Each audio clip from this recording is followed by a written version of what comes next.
mes serviteurs. Regardez dans les comptes de mes serviteurs, est-ce que la salat est complète ou alors il y a des manquements? Et si la salat est complète, alors tout ce qu'il y aura après, ce sera facile. Mais si dès le départ il y a des manquements dans la salat, mes chers frères, mes chères sœurs, étape après étape, ce seront là des difficultés, ce seront là des situations terribles qu'il nous est impossible de décrire, des situations que personne ne voudra vivre le jour du Qiyamah. Mes chères sœurs, la salat est une ibadat qui nous purifie de le péché. Dans un hadith authentique, il est dit que lorsque le prophète a été envoyé comme prophète, et Iblis, Shaitan, avait dit à ses compagnons qu'il y a quelque chose qui vient de se produire, quelque chose d'inhabituel. Allez voir qu'est-ce qui est en train de se passer. Les shayatins, ils vont voir, ils voient le prophète sallam, ils voient les sahaba, il dit que Mohammed a été envoyé. Alors, Shaitan, quelque temps après, il dit, essayez de faire le maximum pour les induire en erreur. Et les shayatins reviennent bredouilles, sans péché avec eux. Et là, Shaitan s'est adressé à eux, il dit, Malakum, la tusibuna minhum shay'a. Il dit, qu'est-ce qui se passe?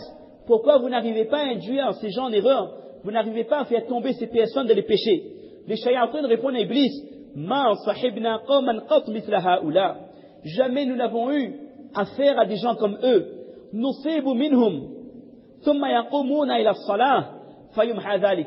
À chaque fois qu'on les fait faire des péchés, alors lorsqu'ils accomplissent leur prière, immédiatement les péchés sont effacés. Alors Shaitan il dit, ne vous inquiétez pas, bientôt Allah Ta'ala ouvrira pour eux les portes des bienfaits, les portes des richesses, et là vous allez faire votre travail correctement. Alors mes chers soeurs, mes chers frères, si un musulman a un manquement dans sa salat, si un musulman n'accomplit pas une salat, n'est-ce pas exactement par rapport au dunya, n'est-ce pas par rapport au fait, n'est-ce pas que c'est par rapport au fait que nous sommes attachés à notre travail, à nos occupations, à autre chose, que nous faisons passer nos occupations avant la salat. Un musulman qui abandonne la salat pour faire autre chose, c'est un musulman qui est en train de faire réjouir Iblis, qui sait qu'à travers les plaisirs de ce dunya, il est en train d'avoir le dessus sur le musulman. Mes chers sœurs, mes chers frères, la salat est une ibadat qui nous ouvre les portes de l'acceptation des doigts. Il ne faut pas attendre que nous sommes des difficultés, lorsque quelqu'un est malade, lorsque quelqu'un perd un proche, lorsque quelqu'un doit subir une opération. C'est là que cette personne va demander doigts à Allah subhanahu wa ta'ala. Lorsque les anges entendent les doigts de cette personne, les doigts d'une personne qu'ils n'entendent jamais, qui ne font pas la salat, les anges disent qu'on ne connaît pas cette voix. Quelle est donc cette voix étrange? Et ils ne portent pas attention à cette voix. Mes chers sœurs, mes chers frères, au-delà du Ramadan, au-delà de notre souci du Ramadan, nous devons comprendre que dans la salat, même si nous l'accomplissons déjà, il y a toujours une marge de progression. Nous devons en permanence progresser dans la salat. Si nous n'arrivons pas à les faire régulièrement, mais nous devons faire le maximum pour rester fermes dans les 5 faraz. Et puis peu à peu, essayer de se conformer au sunnah. Autre point important concernant la salat, le musulman se doit, en plus de faire la salat, d'ordonner à son épouse, ou alors à son mari, d'ordonner à ses enfants de faire la salat. وَأْمُرْ أَهْلَكَ بِالصَّلَاةِ وَاسْتَقِمْ عَلَيْهَا وَاسْطَبِرْ عَلَيْهَا d'obliger, de faire comprendre à nos enfants que la salat fait partie de la vie du musulman. Si nos maris sont à la maison à l'heure du repas, à l'heure de l'actualité ou autre chose, c'est notre devoir en tant qu'épouse de conseiller et de persuader notre mari que ce n'est pas ta place dans la maison au moment du repas ou au moment de l'actualité ou autre chose, ta place est dans la masjid. Car notre prophète, dans les derniers moments de sa vie, se faisait accompagner par 2 personnes pour pouvoir faire la salat en congrégation avec les musulmans. Et le prophète nous a ordonné qu'on doit demander aux enfants d'accomplir la salat dès l'âge de 7 ans. À l'âge de 7 ans, nos enfants doivent déjà être réguliers dans la salat. Autre point important concernant l'accomplissement des salats, même si nous les faisons déjà, nous devons améliorer tahsin as-salat, améliorer la qualité de la salat, développer la sincérité, nous dire que lorsque je fais namaz, je suis devant Allah et Allah me voit. Tout ce que je fais, tous les gestes en permanence Allah me voit. Et nous devons arriver à une étape, ça c'est l'étape suivante, on ne va pas développer tout ça, d'arriver à un état de iman, de foi, que la salat devienne la chose que nous aimons le plus. Pour arriver à une autre étape, que lorsqu'on a un problème, la première chose qu'on va faire c'est 2 rakats. Après on va aller voir le médecin, après on va aller voir des personnes pour nous aider, mais que notre réflexe c'est quand j'ai une situation difficile, immédiatement je me souviens d'Allah, comme le prophète sallam lorsqu'il y avait un problème, il faisait toujours 2 rakats, il s'adressait tout d'abord à Allah Ta'ala. Et l'étape ultime de la salat, la concrétisation, l'objectif de la salat c'est quoi? Inna salata tanha anil fahsha'i wal munkar. D'arriver à un état d'âme, un état de iman, où notre salat nous empêche de faire les choses qui sont haram, les turpitudes et le blâmable. C'est-à-dire que lorsque le musulman, il fait une salade avec dévotion, concentration, il recherche le contentement d'Allah, il est sincère, alors réellement, ce musulman, il arrivera à un degré où faire un péché deviendra quelque chose d'impossible pour lui. Alors mes chers frères, mes chères sœurs, nous devons essayer de perfectionner notre salat. Et au-delà de Ramadan, nous ne devons pas nous dire que dans Ramadan, je fais fajr. Dans Ramadan, je fais mes salats. Là, wallah, la salat qui nous est requise, qui nous est demandée, c'est la salat qui est accomplie durant toute l'année. Et nous devons, au-delà du Ramadan, nous mettre à l'objectif le moment où nous allons un jour rencontrer Allah subhanahu wa ta'ala. Nous devons nous mettre à l'esprit qu'Allah ta'ala m'observe, qu'Allah ta'ala a des anges kiraman, katibin, ya'lamuna ma taf'aloun, qui savent, qui sont assis, qui inscrivent nos actions, bonnes comme mauvaises.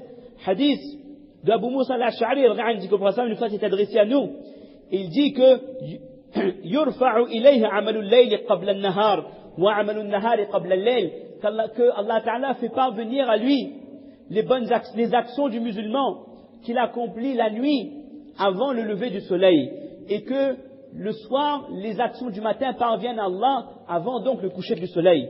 Quand nous savons que la totalité de nos actions sont présentées à Allah tous les jours, dimanche, lundi, mardi, qu'on soit de le mois de Rabi'ul Awwal, de Shawwal, de Dhul Hijjah, de Muharram ou de Ramadan, tous les jours Allah Ta'ala voit nos actions et Allah il sait déjà ce que nous accomplissons.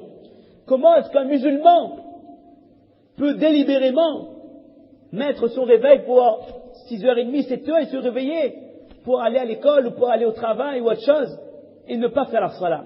Comment une personne, que ce soit un homme ou une femme, que cette personne soit à la maison ou au travail, arriver l'heure de la salle et dire j'ai trop de clients dans mon magasin, ou mon travail ne me le permet pas, ou j'ai d'autres choses à faire, on rate une salat délibérément. Ça veut dire que si je rate Fajr et je rate Asar, le soir, le Maghrib, Allah Ta'ala, il sait déjà que lundi, telle personne n'a pas fait telle salat, telle salat.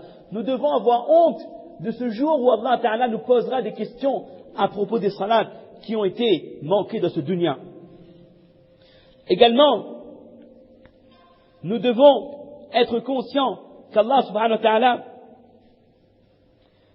est fier de nous auprès de ses anges et qu'Allah ta'ala a créé un groupe d'anges qui font le relais pour informer Allah, et Allah sait mieux, de la totalité des actions, et cela rejoint donc ce premier hadith que nous venons de citer. C'est ce qu'on appelle en arabe muraqabatullah, être conscient qu'Allah me voit dans toutes les situations, être conscient qu'Allah m'entend dans toutes les situations. Si le musulman arrive à intégrer ça, alors assurément il restera ferme dans ses salats.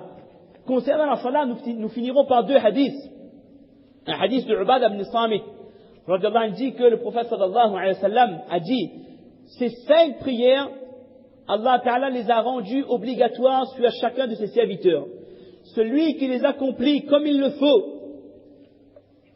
faut avec les droits de la salat, Allah Ta'ala a fait la promesse, Allah Ta'ala a fait la promesse de le faire accéder au paradis. Mes chers frères, mes chères sœurs, nous avons la promesse de la part d'Allah d'accéder au Jannat si nous sommes fermes de nos 5 prières tous les jours. Et le prophète continue: mais celui qui ne le fait pas, alors cette personne n'a aucune promesse et aucune garantie de la part d'Allah. Un sahaba avait dit une fois au prophète d'Allah, le jour du jugement dernier, quand toute l'humanité sera réunie au prophète d'Allah, est-ce que tu vas nous reconnaître, nous, tes compagnons? Il y aura tellement de monde depuis Nuh alayhi salam jusqu'au dernier des hommes. Le prophète m'a dit, en ce sens, ne vous inquiétez pas. Chaque mu'min aura un signe distinctif sur son visage. تَلِدُونَ عَلَيَّ غِرًّا مُحَجَّلِينَ مِنْ أَثَرِ الْوُضُوء رواه المسلم. Vous aurez chacun une lumière spéciale sur vos visages. Et cette lumière sera quoi? Le reflet du wudu, des ablutions que vous faisiez. Et qui dit wudu, mes chères sœurs, dit salah. Celui qui ne faisait pas ce salah, qu'est-ce qu'il peut espérer comme lumière sur son visage s'il ne faisait pas le wudu pour ses 5 salats tous les jours? Également, lorsqu'Allah Ta'ala invitera cette communauté à se présenter auprès du tribunal d'Allah, alors lorsque les gens de la communauté du Prophète se lèveront, tellement les musulmans, cette ummat, ces gens seront beaux que les gens diront Kadat hadil ummah an takuna anbiya kulluha. On dirait que toutes ces personnes-là, ce sont des anbiya, ce sont des prophètes, tellement ils sont beaux. Pourquoi ils seront beaux? Pourquoi, Inch'Allah, nous serons beaux? C'est parce qu'il y aura cette lumière qui est issue du wudu sur nos visages.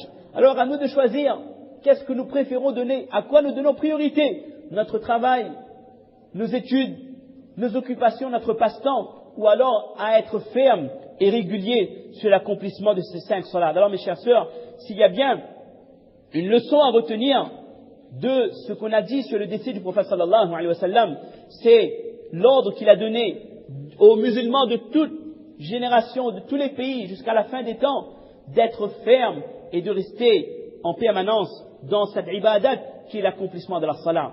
Et mes chers frères, mes chères sœurs, maintenant de ce bas monde, nous ne réalisons pas, on ne comprend pas pourquoi il faut faire la namaz. On ne comprend pas quel est l'intérêt, quelle différence qu'il y a entre le fait que je fais Fajr ce matin et que je ne le fais pas. Je ne constate pas une augmentation ou un changement direct dans ma vie. C'est comme si que c'était quelque chose qui passait inaperçu. Ben ça, c'est la frontière qu'il y a entre ce dunya et l'au-delà. Mais le jour de la résurrection, c'est vraiment là-haut, quand nous serons présentés à Allah, quand le Jahannam nous sera présenté, quand le paradis sera visible, c'est là que chaque musulman et musulmane se rendra compte de l'importance de ses ibadats, de ses actions, l'importance de la salat et de l'importance d'avoir obéi aux ordres d'Allah subhanahu wa ta'ala. Alors, on aurait souhaité terminer en 15 minutes et d'aborder 2 sujets très concis. Le premier sujet, ça aurait été un résumé de ce qu'on avait fait le 15 Sha'ban, à la masjid en haut, concernant la résurrection et la présentation du Jahannam. Mais pour 2 raisons, on ne le fera pas. De 1, parce que le temps est court, on en est à 55 minutes. Et deuxièmement, je me suis rendu compte que même du côté des hommes, il y avait certains textes qui étaient un peu au-dessus de notre capacité. Il y avait certaines descriptions du Jahannam qui étaient un peu au-dessus de notre niveau, que beaucoup de gens n'ont pas compris, ou alors ils étaient effrayés. Ils se sont dit que Mouissab a fait peur à nous. L'objectif n'était pas de faire peur, mais de faire prendre conscience de ce que le Prophète sallam avait dit concernant la présentation du Jahannam. C'est pour ça qu'on va éviter. Et le deuxième concerne quelque chose d'exceptionnel. C'est la rencontre du musulman avec Allah subhanahu wa ta'ala dans le paradis. Et c'est pour ce genre de moment que le musulman se doit d'accomplir ses ibadats. Alors si on veut juste en 2 minutes parler de ce premier moment qui lui est difficile, le jour de la résurrection, chaque homme, chaque femme sera ressuscité pieds nus, sans vêtements, le soleil à la hauteur de leur tête. Les gens auront déjà attendu 70 années. Pendant cette période, Allah Ta'ala n'adressera pas un regard. Allah Ta'ala ne parlera pas aux gens qui seront déjà ressuscités. Et jusqu'à ce que les gens disent au prophète d'Allah, ils ont demandé l'intercession, tous les anbiya qui ont refusé. Et Allah Ta'ala a accepté l'intercession du prophète sallam pour que les comptes commencent. Tellement c'est une situation difficile que les kuffars diront Allahumma arihna walau ila nar. Oh Allah, soulage-nous de cette difficulté, même si c'est pour nous envoyer dans le Jahannam. Et là, Allah Ta'ala acceptera l'intercession du prophète.